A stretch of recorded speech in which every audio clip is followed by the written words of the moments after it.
Bonjour, bienvenue dans la deuxième vidéo de la série Je dialogue avec toi. Au passage, je te remercie pour tous les posts que tu m'as laissés, que ce soit sur la chaîne vidéo ou sur Facebook ou par email. Merci beaucoup. Et j'en profite pour te dire que si tu veux recevoir la suite, eh ben, abonne-toi et surtout like, parce que comme ça me permettra de te donner encore plus de contenu et surtout si tu me laisses des commentaires. Hein, ne te gêne pas pour me laisser des commentaires. Aujourd'hui, j'ai un sujet, mais fondamental. Donc accroche-toi parce que ça va être chaud bouillon. Le sujet, c'est te dire que vouloir, après une crise, que les choses redeviennent comme avant, ce n'est peut-être pas une si bonne idée que ça. Et ça, je vais te le démontrer.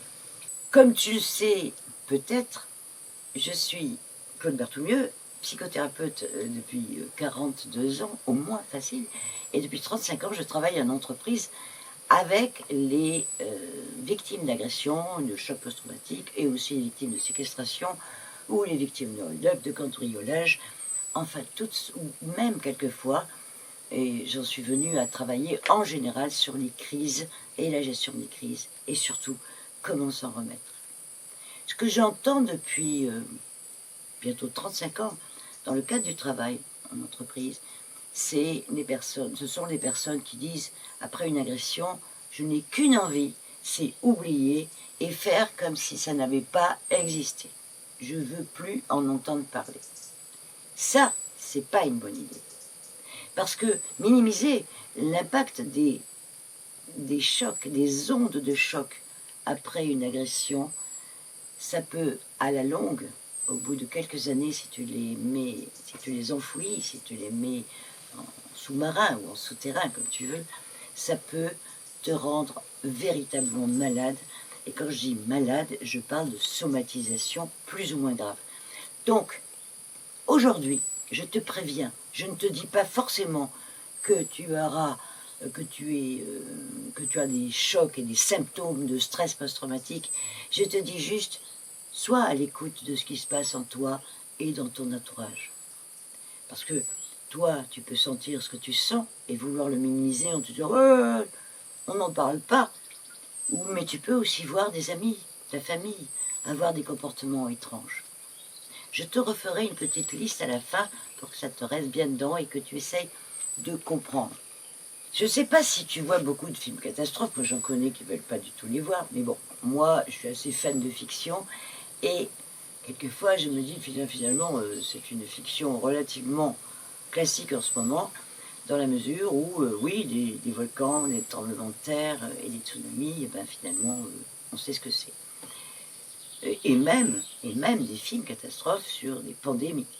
Dans tous les films catastrophes, on voit une famille ou une personne parcourir comme ça et essayer de survivre au milieu du cataclysme. Et à la fin, quand ils arrivent chez eux, ils n'ont qu'une envie. Hein, alors, même s'ils retrouvent leur maison sans dessus-dessous, sans toit, sans rien, ils n'ont qu'une envie. C'est d'essayer de retrouver des petits bouts du passé. Ils cherchent les choses qui sont encore entières. Quelquefois, ils retrouvent un cadre de photos avec leur famille, leurs amis, et évidemment, ça leur rappelle leur vie d'avant, et ils essayent de le remettre en place. Simplement la redresser, ou la garder sur leur cœur. Donc ça, c'est normal.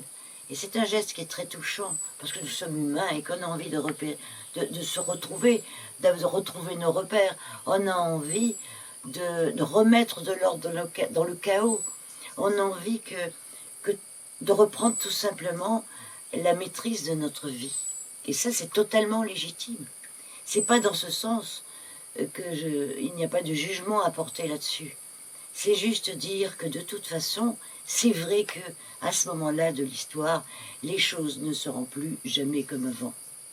Et s'il y avait une prolongation à cette scène, on verrait peut-être l'heure des règlements de compte.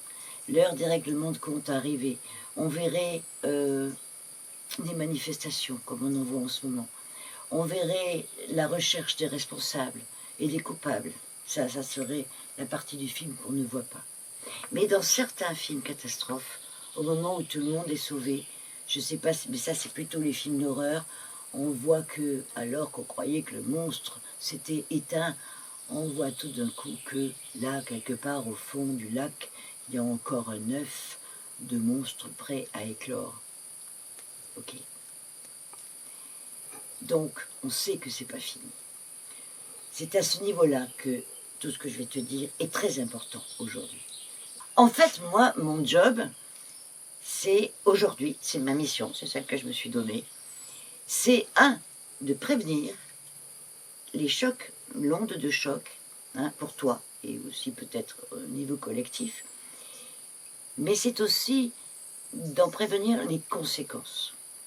D'abord parce que j'ai pas envie que tu souffres, mais aussi parce qu'il y a des conséquences sur ta vie et sur ta famille qui peuvent être importantes. Et quand je dis sur ta vie et sur ta famille, c'est aussi bien évidemment dans le monde. Donc mon job à moi aujourd'hui, c'est de prévenir les conséquences de la crise. En fait, je ne t'aiderais pas si je te disais que tout va redevenir comme avant. Et même, c'est pas souhaitable que je te dise ça. Parce que ce qui était le comme avant, c'est peut-être ça aussi qui nous a précipités dans la crise dans laquelle nous sommes. Ok? Quand les stress s'accumulent, eh bien un jour, on craque. Quand le monde n'en peut plus ou s'essouffle, un jour, ça craque. Et on sait bien qu'au niveau individuel, peut-être, je ne sais pas toi, mais au niveau des entreprises, ça a commencé vraiment à être tendu. Au niveau des finances aussi, c'est tendu. À tous les niveaux, c'est tendu. La planète n'en peut plus. Et la planète commençait elle-même à étouffer. Ce que je veux te dire, c'est que avant le Covid-19, cette crise qui a frappé le monde entier, il y avait beaucoup de choses qui se passaient, et notamment le fléau, mais littéralement le fléau sur lequel je travaille depuis des années, c'est le stress. Le stress en entreprise, le stress aussi dans la vie de tous les jours, le stress de cette vie où on court tout le temps. Est-ce que tu as vraiment envie que ça redevienne comme avant?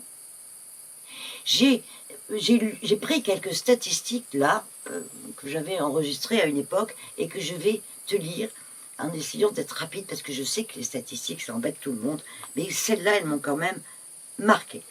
Une étude réalisée en France en 2009 estime que le coût direct et indirect du stress peut être évalué entre 830 et 1656, c'est précis, millions d'euros par an, ce qui équivaut à 10 à 20% du budget de la branche accident du travail ou maladie professionnelle de la sécurité sociale. Ok? On estimait à l'époque que 4 Français sur 10 étaient touchés par le stress. Et avant la crise du Covid, on en était peut-être à 6 sur 10. J'ai vu des statistiques à ce sujet. La France, aujourd'hui, tenait le 3e rang au monde des dépressions liées au travail. Le coût social en France, écoute bien, en milieu professionnel est aujourd'hui de 8% du PIB, 8%, alors que le chômage est seulement de 3%. Le stress, c'est un fléau. Un peu moins d'un salarié sur 3 fonctionne dans un état de stress, ce qui les met en zone rouge. Et qu'est-ce que ça veut dire la zone rouge? Ça veut dire qu'il commence à somatiser et commence à être malade. Et là, je te parle du stress de la vie quotidienne. Je ne te parle même pas du stress post-traumatique. Je te parle du stress au quotidien. Au sein de l'Union européenne, on estimait que 22% des salariés à l'époque souffraient d'un état de stress. Et en 2010, 65% des Français estimaient être trop stressés par leur travail et la vie qu'ils menaient. Le nombre de maladies liées au stress a augmenté de 50% en 5 ans. Je dirais plus exactement, depuis 10 ans, tous les 5 ans. Tu vois ce que ça peut donner. Voilà. Et je ne te parle pas de ce que ça a coûté à l'Europe, en tout cas à l'économie européenne. Un chiffre qui m'avait bouleversé à l'époque, c'était 40 milliards d'euros. Le stress coûtait 40 milliards d'euros. Donc on a intérêt, dans l'avenir, à être moins stressé. Donc à se construire une vie on va être moins stressé. Parce qu'aujourd'hui, moi je te l'affirme, alors là, même sans les statistiques, je te l'affirme aujourd'hui, le stress est un tueur silencieux. Ne fais pas de vagues, hein. On ne le voit pas, on en parle de temps en temps sur les médias. Alors maintenant, évidemment, après le Covid, on se retrouve dans un état de stress parce qu'on se dit, voilà, j'ai peur de mourir. Mais je te dis, c'était déjà là. Est-ce que tu as vraiment envie que ça recommence? Parce qu'avant, finalement, c'était pas le Pérou. Toute crise est une opportunité de changement. Donc cette crise, saisit l'opportunité du changement. On a toujours envie, ah ouais, j'étais mieux avant. C'est pas vrai, on n'était pas mieux avant. Je m'emballe un petit peu aujourd'hui parce que, franchement, je sens vraiment qu'il faut que je te dise ces trucs-là. Et il faut que je te le dise parce que je crois qu'on a tendance à, tu sais, à passer de la crème, de la pommade, à se distraire et à se dire, ouais, non, c'est pas si grave. De toute façon, la course en avant pour le profit a toujours été, mais elle est en train de s'accentuer, elle était en train de s'accentuer au point de nous rendre tous malades. Alors maintenant que le Covid est un symbole, oui, c'est un virus qui nous dit « stop, arrêtez ». Il nous a tous fait rentrer chez nous. C'est pas simplement l'État qui nous a dit de rentrer chez nous. Il a vidé les rues, il a dépollué la planète. Oh, c'est quand même... Bon, on va me dire « ouais, mais ça a tué aussi des gens ». Oui, bien sûr, comme tous les jours, il y a des gens qui meurent. Et tous les jours, il y a des gens aussi qui meurent ou qui se suicident à cause du stress. Donc moi, aujourd'hui, j'ai envie de dire, ok, deux choses. Un, prends soin de toi parce que tu as besoin, hein, on a eu peur de mourir, c'est normal. Mais surtout, n'essaie pas de reprendre la petite vie qui était avant. Je minimise pas quand je dis petite vie. On ne peut plus être les mêmes, et tant mieux. Peut-être que ça nous a ouvert les yeux, tant mieux. C'est plus l'heure des polémiques. Je te dis que dans chaque crise, il y a une opportunité de changement et que nous devons saisir cette opportunité de changement. Tu dois la saisir, toi, au niveau individuel.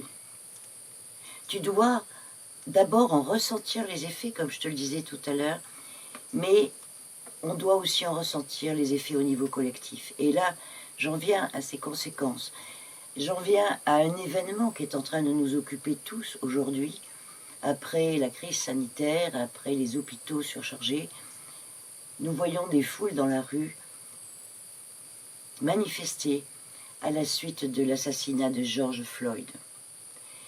Et je pense que si à une époque, après des attentats, nous avons pu dire « je suis Charlie », aujourd'hui nous pourrions tous dire « je suis George Floyd ». Parce que symboliquement, ce que nous avons vécu, quand j'ai vu la vidéo, j'étais évidemment bouleversée comme tout le monde, comme beaucoup d'entre nous. Et quand j'ai vu la vidéo, je me suis dit, mais cette vidéo est symbolique de ce que nous venons tous de vivre pendant des mois. Par terre, à plat ventre, avec une force sur nous, là c'était un genou, une force des représentants de l'ordre, c'est-à-dire du pouvoir, qui nous obligeait à faire un certain nombre de choses, qui nous obligeait à nous tenir comme ça, enfermés, coincés, sans pouvoir respirer. Je ne dis pas que c'était pas bien, ce n'est pas là mon propos, je ne suis pas en train de juger ce qui a été fait. Je dis simplement, c'est que nous sommes tous retrouvés enfermés. Nous nous sommes tous retrouvés en manque d'air. Et qu'aujourd'hui, il est normal de voir qu'un événement tel que celui qu'évidemment on a vu sur ce film, sur cet assassinat en direct, c'est normal que ça mette le feu aux poudres. C'est vraiment la goutte qui fait déborder le vase, et un vase déjà trop plein. Parce que ce n'est pas la première fois que se manifestent des actes racistes. Mais là, tout d'un coup, c'est le monde entier qui se soulève, et qui se soulève en plus contre les forces de police, qui se soulèvent également à leur tour, parce qu'elles en ont marre d'être stigmatisées aussi, ou qu'on généralise à leur sujet. Toutes les forces de police, évidemment, ne sont pas chaque policier ou chaque gendarme n'est évidemment pas forcément raciste. La généralisation est dangereuse. Donc, si je m'emballe un peu, là, c'est parce que, évidemment, parce que, comme tout le monde, je suis touchée. Mais je me dis, ça va continuer combien de temps encore, cette violence?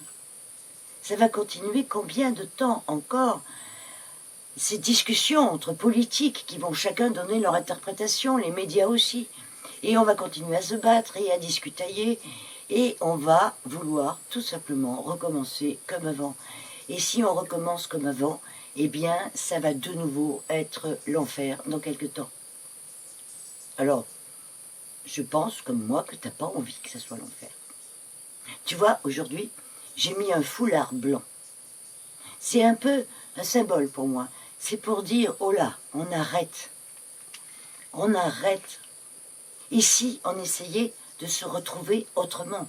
Et si on essayait d'abord de prendre soin de soi pour aller beaucoup mieux, hein, et pour éviter que les conséquences, parce qu'elles sont légitimes, ce sont les conséquences de la colère, mais ça va être pour certains la colère et pour d'autres la dépression.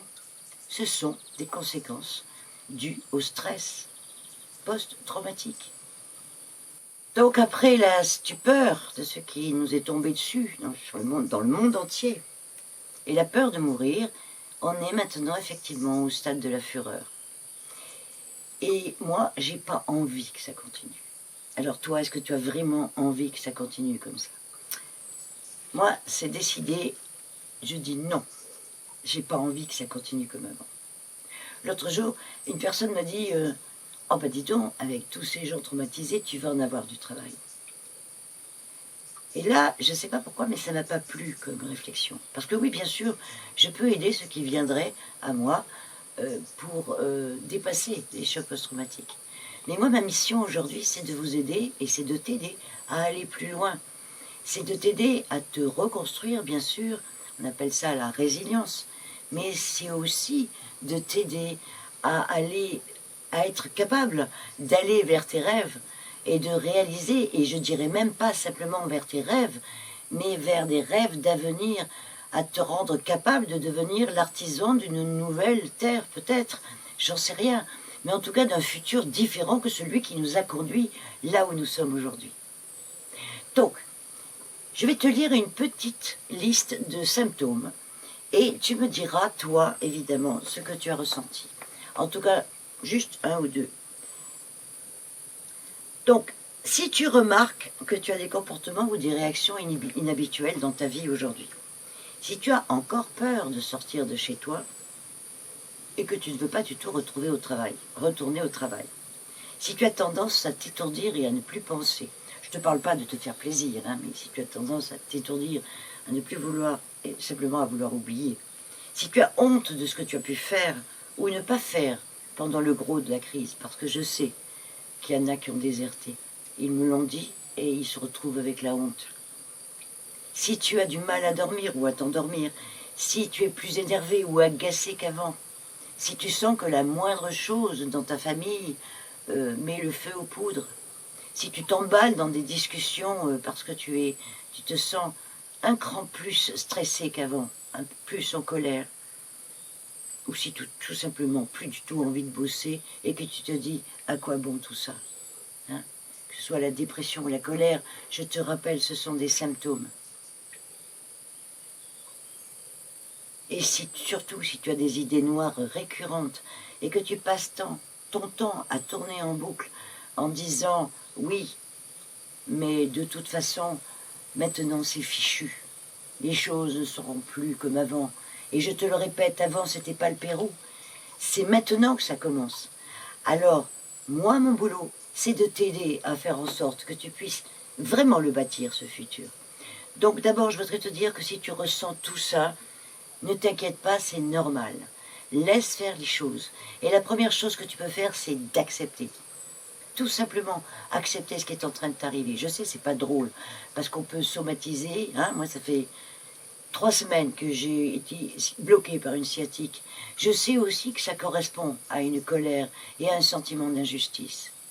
Si ça t'intéresse un jour, on parlera de ce type de correspondance. Voilà. Donc, je voulais te dire tout ça. La deuxième chose aussi, accepte, mais aussi parle-en. Parle-en à ton entourage, s'il peut encore t'entendre, parce que quelquefois l'entourage est agacé quand on n'avance pas assez vite. Mais comme là, l'entourage a aussi été traumatisé, entre guillemets, j'ai envie de te dire, on est tous sur le même bateau. Donc, la prochaine fois, si tu veux, j'ai juste une petite question à te poser, justement, à propos de bateau. C'est toi le maître de ton bateau, c'est toi le commandant de bord. Ok. Mais c'est pas parce qu'on est commandant de bord qu'on peut pas se faire aider quand on a un problème. Ok. Aujourd'hui, on peut envisager de s'aider les uns les autres. Chacun a son poste. C'est exactement ce qui se passe, parce que cette crise-là, de toute façon, on n'en est pas encore sorti. Donc, chacun a son poste. Moi, je suis au mien. Et moi, ma mission, éventuellement, c'est de t'aider si tu en as envie. Tu peux toujours, évidemment, d'abord, je te rappelle, t'abonner à cette chaîne, mais tu peux aussi m'envoyer un mot à info@dstresspsy.com qui est en train de s'afficher là. Tu m'écris et tu me dis « Oui, ça m'intéresse, j'ai envie d'une consultation, d'un entretien gratuit que je t'offre pour faire le point avec toi et on verra ensemble si je peux t'aider ou pas. » Mais c'est possible que je puisse t'aider. Sinon, si ça va vraiment pas, va tout de suite voir quelqu'un à côté de chez toi. Moi, je peux t'aider aussi sur le long cours et t'accompagner vers ce renouveau que j'espère que tu attends avec impatience. Voilà, à très bientôt et pose-toi une seule question jusqu'à la prochaine vidéo. Est-ce que je suis vraiment le seul maître à bord de mon bateau?